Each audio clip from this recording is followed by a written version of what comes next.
Nós vamos ler capítulo 5 de Mateus, do versículo 1 até o versículo 12. Pedi para projetar o texto aqui para a gente, para facilitar. Vendo Jesus as multidões, subiu ao monte, e como se assentasse, aproximaram-se os seus discípulos, e ele passou a ensiná-los, dizendo: Bem-aventurados os humildes de espírito, porque deles é o reino dos céus. Bem-aventurados os que choram, porque serão consolados. Bem-aventurados os mansos, porque herdarão a terra. Bem-aventurados os que têm fome e sede de justiça, porque serão fartos. Bem-aventurados os misericordiosos, porque alcançarão misericórdia. Bem-aventurados os limpos de coração, porque verão a Deus. Bem-aventurados os pacificadores, porque serão chamados filhos de Deus. Bem-aventurados os perseguidos por causa da justiça, porque deles é o reino dos céus. Bem-aventurados sois quando por minha causa vos injuriarem e vos perseguirem e mentindo disserem todo mal contra vós. Regozijai-vos e exultai, porque é grande o vosso galardão nos céus. Pois assim perseguiram aos profetas que viveram antes de vós. Que o Senhor aplique a sua palavra ao nosso coração. Ó Deus, nós te louvamos pela tua palavra. Te louvamos pelo teu amor que é sem igual. Te louvamos pela tua graça que está acima de todas as coisas. Te louvamos, ó Deus, pelo privilégio que nós temos de juntos exaltar, adorar e engrandecer o teu santo nome. Colocamos-nos em tuas mãos, Senhor, e te louvamos por esta palavra que acabamos de ler, porque são palavras tuas para o nosso coração e que nos ensinam claramente qual é a ética do reino, qual é a vida dos que são filhos do reino. Deus, queremos te louvar por isso, em nome do Senhor Jesus Cristo. Te damos graças também pelo momento de dízimos e ofertas que teremos nesse instante. Oramos para que a bênção do Senhor seja derramada sobre cada casa, sobre cada família, e que haja gozo, alegria em contribuir, conforme diz a tua palavra, que o Senhor ama aquele que contribui com alegria. Muito obrigado, Paizinho querido, em nome do Senhor Jesus. Amém. Amém. Louvado seja Deus pelo privilégio que temos de conhecer a Jesus. Eu não sei o quanto você consegue dimensionar isso, mas conhecer a Jesus é a experiência mais extraordinária que alguém pode ter na vida. Não existe nada, mas nada, que se compare a conhecer a Cristo. Nada. E este Jesus, a quem nós conhecemos, o qual deu a vida por nós, o qual nos salvou, o qual nos perdoou dos nossos pecados, é o Jesus que também nos chamou para a paz. O tema da palavra que eu quero compartilhar com você nessa noite é chamados para a paz. Você e eu fomos chamados para viver em paz, para desfrutar da paz e para promover a paz. Chamados para viver em paz, para desfrutar da paz e para promover a paz. Quando eu digo chamados para viver em paz, é porque isso tem uma dimensão muito grande daquilo que o Senhor fez. E essa paz tem a ver na nossa relação com Deus, na nossa relação conosco e na nossa relação com os outros. Quando nós pensamos e quando nós falamos sobre viver em paz, significa ter tranquilidade de espírito, Significa ter a certeza de que não importa o que aconteça conosco aqui, agora, hoje ou amanhã, isso não modifica o nosso destino. Nós temos um destino, e o nosso destino foi traçado na cruz, quando Cristo Jesus morreu por nós. Eu queria que você dissesse glória a Deus, porque eu estou falando aqui de algo que é o que o mundo mais necessita, esta experiência com o Senhor. O texto que eu li nessa noite, ele é conhecido, né? E nós o chamamos de Sermão do Monte, porque ele foi pregado num monte. Esse Monte das Bem-aventuranças, como é assim chamado, ele está num lugar muito bonito, bem alto, e ele fica, você em cima desse monte, você consegue enxergar praticamente todo o mar da Galileia. É um cenário paradisíaco.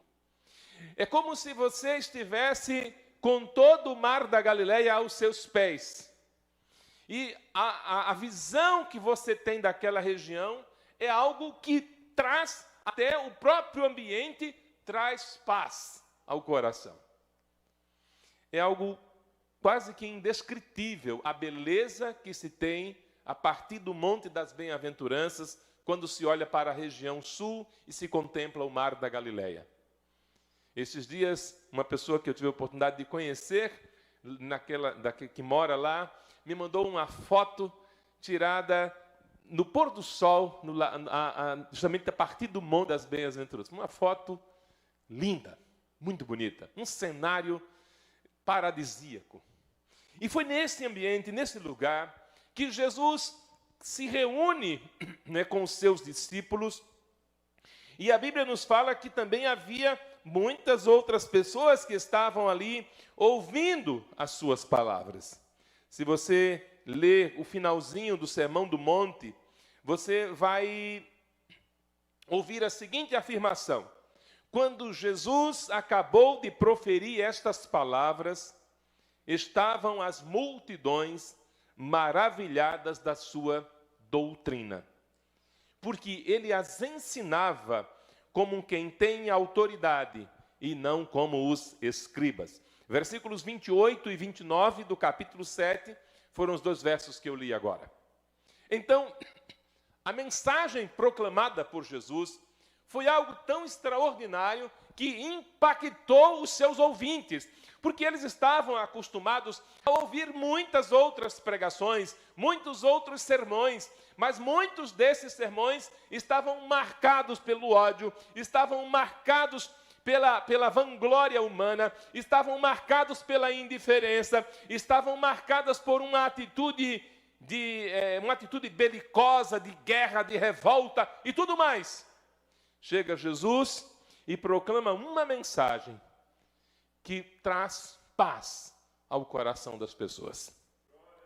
Jesus nos chamou para a paz. Você foi chamado para viver em paz. Você foi chamado para desfrutar da paz. E você foi chamado para proclamar a paz. Você entende isso? Que essa tem que ser a sua missão como seguidor de Jesus, como discípulo de Jesus. Você foi chamado para viver em paz. Isso significa dizer que no que depender de você, sempre haverá paz. Porque você foi chamado para isso. Mas você também foi chamado para desfrutar de paz, mesmo que o mundo todo esteja em turbulência. Ainda assim, existe em Deus uma paz que pode dar tranquilidade ao nosso coração, ainda que tudo esteja desabando. Você foi chamado para ser um proclamador da paz. É isso que o Sermão do Monte nos ensina, num dos seus versos, quando Jesus diz: bem-aventurados os pacificadores, porque eles serão chamados filhos de Deus. A língua inglesa tem uma palavra bem interessante para essa palavra. É a palavra peacemaker, que significa fazedor de paz. Aquele que faz paz. Há algum tempo eu tive a oportunidade de conhecer um irmão e ele escreveu um livro, e o título do livro é exatamente esse, Peacemakers, falando de fazedores de paz, de pessoas que lutam para promover a paz. Tivemos a oportunidade de conhecer um homem chamado Ibrahim, agora me fugiu o nome, o segundo nome dele. E o Ibrahim é uma pessoa, uma figura singular. Nós nos encontramos numa região de um restaurante, e estávamos ali comendo, daqui a pouco ele começou a conversar com a gente, foi falando, e ele era um árabe. E ele então começou a conversar conosco, e ali fomos falando várias coisas, e ele se apresentou como sendo um peacemaker, alguém que luta pela paz. E então ele começou a falar sobre os muitos lugares, não sei quantos países ele já foi, para promover e tentar levar uma palavra para conciliar pessoas, para conciliar povos. Ele luta muito para que haja paz entre palestinos e judeus. E o trabalho que ele faz é um trabalho extraordinário. Mas acontece que o que Jesus está dizendo é muito maior do que qualquer trabalho dessa natureza. Porque não está se falando apenas de paz nas relações entre as pessoas. Não está apenas se falando de paz nas relações internacionais. Nós estamos vivendo momentos tensos em todos os contextos. Estamos vivendo um momento de tensão, momentos de conflitos. Recentemente tivemos essa situação que voltou lá com o Talibã no Afeganistão e desencadeou uma espécie de crise no mundo. Estamos vendo conflitos, vemos recentemente conflitos em Cuba, vivemos recentemente conflitos na Colômbia, conflitos na Venezuela, conflitos em diversos lugares do mundo. E o Brasil não tem sido também diferente. Também está envolvido em muitos conflitos. Mas é preciso que haja pessoas que lutem, sim, de fato, pela paz, como o Ibrahim faz e tantas outras pessoas. Mas a paz que Jesus dá, a paz que Jesus Cristo oferece, a paz que Ele veio trazer é muito maior do que qualquer tratado de paz que possa ser feito pelas pessoas. Porque esta paz é a paz que vem de Deus, é a paz que inunda o coração das pessoas, é a paz que transforma a realidade interior, é a paz que transforma a nossa vida em relação a Deus, é a paz que transforma os nossos relacionamentos, é a paz que nos enche de segurança. Você foi chamado para viver em paz. Você foi chamado para desfrutar da paz. E você foi chamado para proclamar a paz. Você tem essa convicção? Tem visto isso como sua missão de vida? Jesus diz claramente nessas bem-aventuranças, e a palavra bem-aventurado, de uma maneira simples, significa feliz. Feliz aquele que anuncia a paz. Feliz aquele que proclama a paz. Feliz aquele que é um fazedor de paz. É interessante que no livro do profeta Isaías, na sua profecia, quando ele descreve Jesus, um dos nomes que descreve Jesus é Príncipe da Paz. Lá no Evangelho de João, capítulo 14, versículo 27, a Bíblia nos diz claramente, Jesus diz assim, a minha paz eu vos dou, não vos la dou como o mundo a dá. Existe um nível de paz que é diferente de tudo que o mundo pode experimentar. E é paz que é fruto da graça de Deus na vida do homem, na vida da mulher, que crê em Jesus Cristo como seu Senhor e seu Salvador. A igreja tem que ser uma proclamadora da paz. A igreja tem que ser um ambiente que se vive em paz. E as pessoas que fazem parte da igreja precisam e devem desfrutar de paz. Paz com Deus. Paz com as pessoas. A Bíblia nos diz lá em Hebreus, no que depender de vós, tende paz com todas as pessoas. Ou seja, não é no que depende do outro, é no que depende de você. Ainda esses dias eu estava falando numa igreja e eu disse a seguinte frase: tome todo o cuidado para que a sua defesa do Evangelho não faça você negar o Evangelho. O que eu estou dizendo, o que eu disse foi exatamente o seguinte: muitas pessoas, na tentativa de defender o Evangelho, estão negando o Evangelho com as suas atitudes. E isso é algo muito sério. E nós, como igreja, precisamos ficar atentos para que no anseio, no desejo de defender a fé, de defender a mensagem do Evangelho, não o negarmos com as nossas ações, com as nossas atitudes e nem com as nossas palavras. A Bíblia nos fala que Deus tem um tipo de paz que é capaz de exceder todo entendimento. Muitas pessoas pensam que paz é a ausência de guerra. Sim, esse é um tipo de paz, mas não é o tipo de paz que Cristo está falando. A paz que Jesus está falando é uma paz tão extraordinária que ainda que você esteja num campo de batalha, você desfruta de paz. Esta é a paz que vem do céu, esta é a paz de Deus, esta é a paz que inunda o coração humano e esta é a paz que a igreja precisa e deve anunciar. Alguns irmãos me perguntaram estes dias o que eu achava de tudo que está acontecendo no nosso país. E eu respondi mais ou menos dizendo o seguinte: que eu acho que nós estamos, como igreja, estamos cometendo um erro muito grande de fazermos certas declarações, de fazermos certas convocações, de chamarmos as pessoas para irem para as ruas, para se rebelar contra isso, contra aquilo ou contra aquilo outro. Na minha avaliação, isto não procede do Espírito de Deus. Isso procede do espírito humano, lutando para tentar defender um direito. Mas na tentativa de defender esse direito, nós estamos vendo pessoas negando o Evangelho de Jesus. Como pastor, eu não recomendo que ninguém participe de nenhum tipo de movimentação dessa natureza. Como pastor, eu não recomendo que ninguém saia de casa para apoiar nenhum tipo de movimento dessa natureza.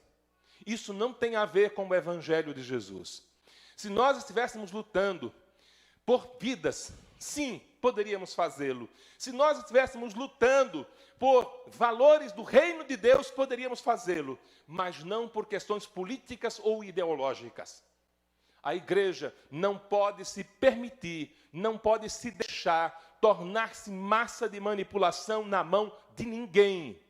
A igreja está muito acima de todas as coisas que estão acontecendo neste mundo. Se você é de Jesus, entenda uma coisa: você foi chamado para proclamar a paz. Nenhum discípulo de Jesus pode deixar que o ódio domine o seu coração. Nenhum discípulo de Jesus pode permitir que o desejo de vingança, o desejo de amaldiçoar alguém esteja na sua vida. Eu não posso dizer que concorde com tudo que os ministros do nosso Supremo Tribunal Federal têm feito. Acho que muitas vezes até cometem injustiças, mas isso não me dá o direito de amaldiçoá-los. Isso não me dá o direito de falar palavras, todos têm falado e têm colocado palavras terríveis contra as pessoas. Você pode não gostar do presidente da República e achar que ele está errado, mas isso não lhe dá o direito de amaldiçoar a vida dele nem de ninguém. Você pode não gostar de alguém que já esteve no governo e que tenha feito coisas terríveis que até hoje nós nos assustamos, mas isso não lhe dá o direito de amaldiçoar a vida de ninguém.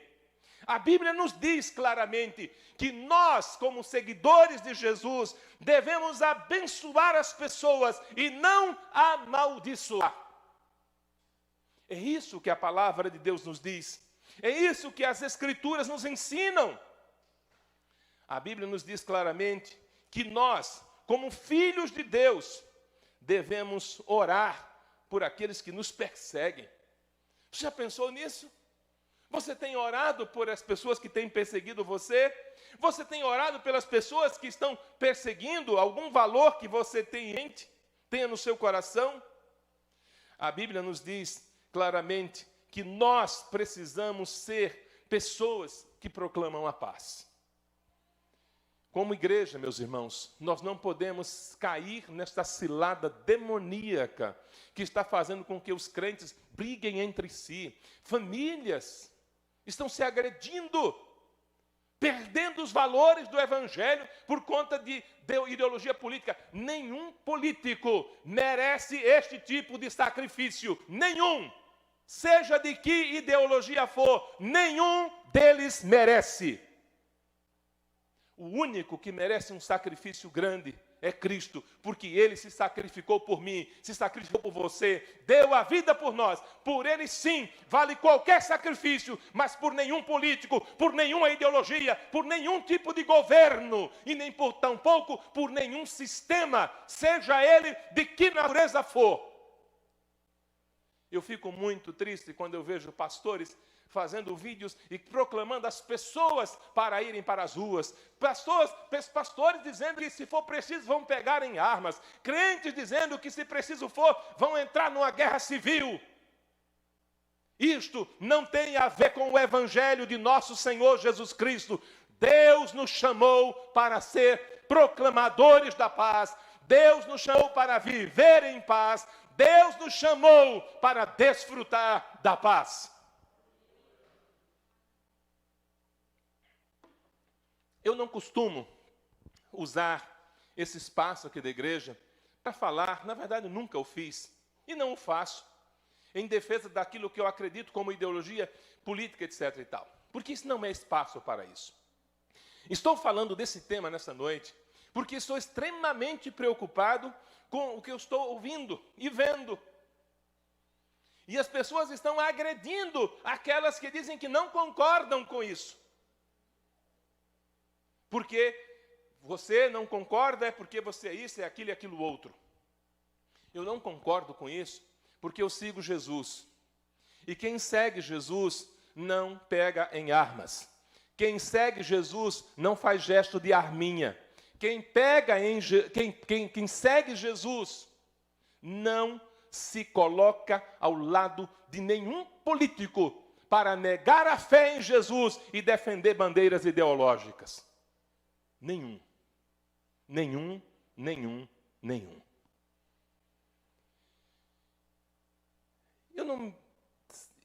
Eu não tento convencer ninguém a acreditar que um político é melhor do que o outro. Não o faço. Até porque tenho muita dificuldade com essa questão. Mas uma coisa que eu estou fazendo é dizer que Deus tenha misericórdia da igreja do Senhor, que está sendo arrastada por pastores e por líderes evangélicos, que perderam completamente a noção do que é a mensagem do evangelho. Deus não nos chamou para fazer guerras. Deus não nos chamou para levantar armas. Deus não nos chamou para levantar ideologia de nenhum governo, seja ele de que natureza for. Deus nos chamou para viver em paz, para desfrutar da paz e para proclamar a paz. Eu já contei isso como um testemunho. O que você faria por alguém que está assaltando você? O que você faria por alguém que lhe causou um grande mal? E eu já contei isso como testemunho quando a nossa casa, certa vez, foi invadida por 5 assaltantes, armados. Um ficou no carro esperando ali, outros 4 entraram na casa. Nós estávamos em 11 pessoas dentro de casa, aqui em Valinhos. E eles invadiram a nossa casa, apontaram armas para nós e disseram que queriam dinheiro e começaram a nos ameaçar. Naquele dia, nós estávamos em 11 pessoas, 3 pastores, 2 esposas de pastores e os nossos filhos todos juntos. E aqueles homens, eu disse para aqueles homens o seguinte, que eles não precisavam se preocupar e podiam levar o que bem quisessem e entendessem que aquilo não tinha nenhum valor para nós. E que nós éramos seguidores de Cristo e que aquilo não valia absolutamente nada. E os ladrões começaram a vasculhar a casa, dizendo que queriam dinheiro, que queriam joias, e entraram na casa errada para achar dinheiro e joias. Depois de algum tempo, um deles perguntou de que igreja que eu era pastor. E eu comecei a dizer que era a igreja que está aqui na frente. E ele olhando, ficou assim, ele falou assim, a minha mãe é crente. E quando ele disse assim, a minha mãe é crente, eu disse para ele, então você sabe que Deus ama você, sua mãe tem dobrado os joelhos por você, e o que Deus tem para você não é a vida que você está vivendo hoje. Ele baixou a cabeça. Daqui a pouco entrou um outro que estava mais na porta, entrou e gritando, nervoso, ameaçando atirar. Saiu, aquele que estava com quem estávamos conversando foi lá dentro. Daqui a pouco eles chegaram, voltaram, não pegaram nada e disseram, nós vamos embora. Esse que estava lá conosco e que disse que a mãe era crente, foi lá para dentro e ele falou para os outros, por mim eu já tinha ido embora, na casa de crente eu não ponho a minha mão em nada, a minha mãe é crente, eu quero ir embora. Quando eles chegaram à sala, nós não sabíamos disso ainda, quando eles chegaram à sala e disseram que ia embora, o pastor Jorge, que estava conosco da igreja presbiteriana, falou, já que vocês vão embora, podemos fazer uma oração por vocês? Você imagina a reação de 4 assaltantes que estavam ali, o que não viu porque estava no carro, na porta do carro, né? Ali. Você imagina a reação de 4 assaltantes que estão assaltando você, estão ameaçando você, e de repente você diz assim, posso orar por vocês? Eles ficaram tão atônitos com aquela palavra que não sabiam nem como reagir. E olharam para um deles, que deveria ser o líder do bando, e ele baixou a cabeça e fez assim, dizendo que sim. Baixaram as armas, nós nos levantamos, impusemos as mãos sobre eles e oramos para que Deus tivesse misericórdia da vida deles. Foi isso que nós fizemos. E sabe por que fizemos isso? Por uma única razão. Cristo Jesus nos chamou para ser proclamadores da paz, nos chamou para viver em paz e nos chamou para anunciar a paz. A Bíblia diz que é para a gente orar por aqueles que nos perseguem.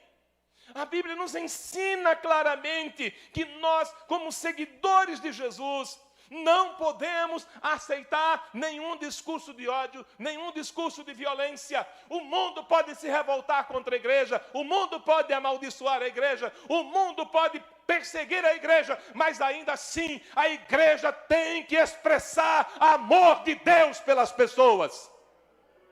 A igreja foi chamada para isso. Nós fomos chamados para isso. Então, meu querido irmão, dia 7 de setembro, dobre os joelhos para que Deus tenha misericórdia da sua igreja nesta nação. Para que a igreja abra os olhos e não se deixe manipular por ideologia política e nem por nenhum político, seja ele de que origem for ou de que ideologia for. Igreja tem que ser instrumento da graça exclusiva de Deus. Aleluia. Que o Senhor nos abençoe. Que o Senhor tenha misericórdia de nós. E que o Senhor nos levante como uma igreja que ama Jesus. Como uma igreja que foi chamada para viver em paz. Uma igreja que desfruta de paz. E uma igreja que proclama a paz. Vamos nos colocar de pé?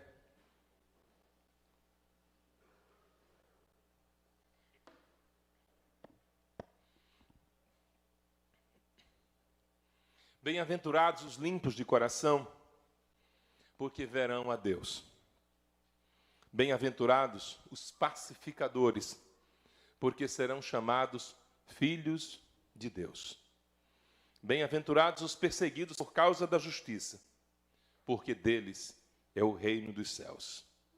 Bem-aventurados sois quando por minha causa vos injuriarem e vos perseguirem, e mentindo, disserem todo mal contra vós. Regozijai-vos e exultai, porque é grande o vosso galardão nos céus. Pois assim perseguiram aos profetas que viveram antes de vós.